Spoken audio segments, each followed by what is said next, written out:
Ingen af de 4 taler var highlightet på dette års landsmøde hos de konservative.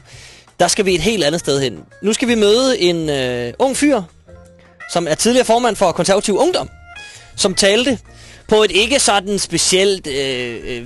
han havde ikke prime time, og det var ikke sådan lige inden Lene eller nogle af de store kanoner. Det var ikke sådan lige før eller efter, Per Stig Møller. Han var sådan lidt en af de kedelige taletidspunkter. Men det stoppede ham ikke fra at holde et...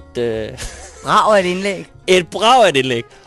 Og nu spiller jeg starten af hans tale. Men når du siger alt det der med, at det ikke var noget godt tidspunkt, er det fordi, vi så ikke har hørt det i alle de andre? Fordi ellers har man jo hørt de samme klip. Ja, den her har jeg ikke hørt nogen steder. Det er muligt, den har været ude et eller andet sted. Jeg har desværre ikke hørt den. Nej. Og jeg så Danmarks Radios dækning af landsmødet i går. De har jo altid sådan en halv times. Så den gik det. Og der var den heller ikke med. Og det synes jeg er synd. Og derfor vil jeg spille den nu. Han hedder Rune Christensen. Han er tidligere formand for Konservativ Ungdom. Nu er han så folketingskandidat i Guldborgsund-kredsen. Det er der, hvor de har de dejlige Guldborg-æbler, er det ikke? Jo, det tror jeg. Skønne æbler til æbleflæsk. Ja, lige præcis. Og han starter en tale, og her vil jeg minde om, at Konservative er jo et kongetro parti, og som, tror jeg nok, det eneste parti altid sender en hilsen til dronningen på deres landsråd. Ja, det tror jeg ikke, der er andre, der gør det. Nej, det tror jeg nemlig heller ikke, der er. Men de konservative gør det, og de gjorde det også i år. Og det kan man lige have i baghovedet. Så hilser de for hele landsmødet. Ja, præcis. Det kan man have i baghovedet, ja. Når man hører Rune Christensen starte sin tale sådan her. Ja, lyt lige med her engang. Det er sådan, at jeg har fundet ud af, hvorfor Villy Søvndal han er blevet så populær i politik. For det første, så er han begyndt at klæde sig som en konservativ. Og for det andet, så er han begyndt at lave politik om til stand-up. Og jeg vil jo gerne i Folketinget. Så jeg har tænkt, hvorfor ikke komme herop og fortælle på jokes? Jeg synes for eksempel, det er en lille smule synd for Villy Søvndals kone, at hun nu er blevet single. Det betyder jo, at hun skal til at købe Tampax igen. Det slap hun for før, da hun jo var gift med en vatpik. Apropos ægteskaber. Det er det mest ejendommelige, jeg nogensinde har hørt. Der vil også nok hvad bilder han sig ind? Der vil også nok benytte ordet, det er ejendommeligt. Lige at gå op og servere han den siger, der. han gerne vil i Folketinget, så vil han lige præsentere nogle af sine jokes, sådan så de stemmer på ham som vanvittige. Jeg ved ikke, hvad der foregår. Men tænk at stå og sige det på de pæne konservative. Som jo synes, det var en dejlig joke, kunne man da høre. De klappede da gladeligt. Der var grin og klap. De er nogle rigtige frækker, der de der konservative. Men jeg synes alligevel... Nej, det er jo en frygtelig joke. Det er jo en frygtelig. Der er jo ikke engang sjov. Nej, det er jo ikke engang sjov. Den er... Hvis den er noget sådan fru Villy Søvndal. Jeg synes måske også, det er lidt synd at blande hende ind i det. Hun har da ikke gjort noget. Det er ikke rigtigt. De konservative har hun da ikke gjort noget, siden hun skal hænges ud. Nej, jeg synes, hun har jo ikke gjort nogen noget, nærmest. Så vidt vi ved. En ting i hendes liv bliver der nævnt. det må man ærligt talt sige. Tænk nu, hvis dronning Margrethe, hun synes, hun er konservativ, siden hun får en hilsen, når hun sidder og hører det. Hun har da fået et chok. Over de konservative, de pæne konservative, det hedder Gud, konge og fædreland. Præcis. Det er en frisk fyr, den gode Rune K. Men det stoppede jo ikke der, som du kunne høre. Undskyld, jeg spørger lige, hvad var det, han havde været? Han været formand for KU? Ja. De plejer også at være fremme i skolen. Ja. Men det er han ikke længere. Nu vil han i Folketinget. Og åbenbart reformere med morsomheder. Under bæltestedet, tror jeg. Så kan man så sige, men så åbner han med en enkelt show, for det er jo nogle gange, at det virker. Og så bliver der så talt lidt politik. Lad os høre en gang. Jeg ved ikke, om der var nogen af jer, der fulgte den socialdemokratiske kongres. Der sagde Helle Thorning, at hun gerne ville i seng med erhvervslivet. Det kan man så sige, det har hun jo så også cirka 180 nætter til om året. Må jeg lige sige, den mand, han er et sexuhyre. Han kan da ikke stille op til Folketinget, de må da have undersøgt. Han må da til det der hedder en undersøgelse. Hvad er det nu, man kan undersøge folk for, mentalundersøgelse? Ja, det tror jeg. Jamen, han har jo sex på hjernen. Det virker i hvert fald som om, at han i lyset af dårlige meningsmålinger og Lenes modvind og sådan noget, er blevet ganske desperat og har tænkt, det kan ikke betale sig at præsentere noget konservativ politik. Nu laver jeg en han er jo, det er jo sådan en afledningsmanøvre eller et eller andet, han forsøger her. Og selvdestruere på talerstolen ved bare at fortælle underlyde, altså sjofle. Ved du hvad, dine vittigheder, de er på et højt plan ved siden af hans. Ja, det tak skal du have. Det synes jeg faktisk godt.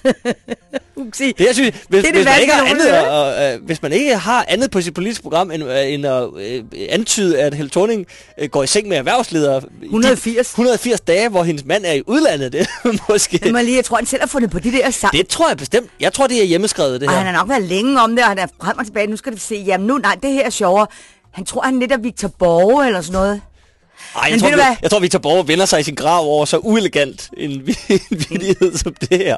Men Huxi, der er en anden ting, det er, at du må indrømme, at det hele er virkelig meget lummert. Altså de der to eksempler. Det er jo ikke engang lummert. Det er dumt og ulækkert. Det er i hvert fald dumt. Så altså, det er ulækkert at blande folk ind i sådan nogle sexting. Ja, for jeg synes lidt, det er de forkerte, der går ud over. Altså, jeg synes ikke, at Willys kone sådan, altså, jeg synes, det er helt fair, og Willy er jo heller ikke selv og holder sig ikke tilbage med nogle gange næsten lige så dårlige jokes. Men det ikke er helt så. Men så vil jeg bare lige sige en sidste ting, for jeg har et klip mere. Og det er en ting, der kan redde sådan noget her.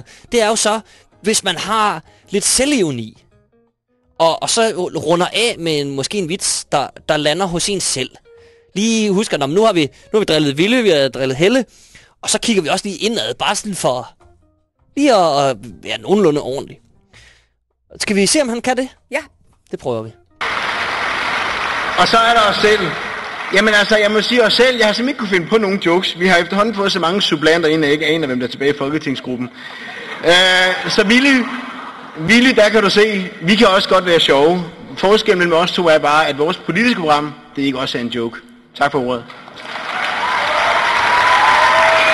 Jeg er fuldstændig vild med ham. Der må vi jo rette ham, at hans politiske program var jo en lang stribe af jokes. Jeg har klippet en enkelt vits ud om Margrethe Vestager, fordi den var hverken sjofel eller sjov. Så tænker jeg, den må falde for censur. Nu har jeg ikke fulgt nok med. Var Villy Søvndal over på det der møde? Nej, det var han ikke. Han talte direkte til ham, som han sad nede på første. Hvis Willy havde været der, så ville jeg have givet ham et point for mod. Ja, til at sige det til ham. Og det man i populærsprog kalder, eller som han sikkert ville have kaldt, nosser. Kære Willy, sagde det havde krævet nosser. Og sige til Willy siddende foran ham. Du siger det ikke? Nej, at tvære hans skilsmisse og hans kones underliv, undskyld mig, i hovedet på ham. Det havde jeg alligevel krævet noget, men så... Men ved du hvad, Huxi, nu er det ikke sikkert, det er mellem mænd er så kendt, men fra kvinder ved man en ting, det er, når mænd de bliver gamle, så kan de godt sidde og fortælle sådan nogle åndssvage, liderlige vittigheder. Men det her er en ung mand. Ja, han er ikke... Han er så gammel. Undskyld, jeg siger det, han skal aldrig ind i Folketinget. det er jo ikke op til dig, mig. Det er jo heldigvis godt, op til... Godt, du lige gjorde mig opmærksom på det. Jeg tror, efter vi har fået den pris, tror jeg også, jeg bestemmer det. Må jeg forklare demokratiets spilleregler? Men han stiller op til Folketinget. Jeg vil da gerne sige igen, det er Guldborgsundkredsen. Skulle man bo der og have mulighed for at stemme på ham? Rune Christensen. Frisk fyr. Der skal nok være nogen, der synes, det er sjovt. Jo. Altså hele de konservative landsråd, synes de var vilde med ham. Ellers havde de jo siddet stille og ikke klappet. Og det undrer mig lidt. Det kom bag på mig, at de fine Frederiksberg-fruer klappede så voldsomt at sige, at det kun er fine Frederiksberg-fruer, der er. Men jeg lover dig, Karen, nu så jeg jo billederne. De var der, og de klappede. Så det siger jeg med rygdækning. Jamen, det kan være, de var helt opvildet. Det kan være, at den gode Rune Christensen har haft en festlig nattefest. Og han har danset med alle damerne. Ja. Stakkels Lene Espersen. Ikke nok med, at hun skal kæmpe med sig selv. Du skal også kæmpe med sådan nogle idioter på sit landsmøde. Men Karen, en gang til. Der er jo ikke værdighed i det her. Nej, men vi skal jo heller ikke sidde her og være smagsdommer og sige, hvad der er sjovt og hvad der ikke er sjovt. Det er jo det, vi gør uafladeligt fra 2 til 4. Så kan jeg ikke se, godt, hvordan du har ret. Men jeg synes alligevel, nu har vi sagt, hvad vi synes. Det er plat, og det er dumt.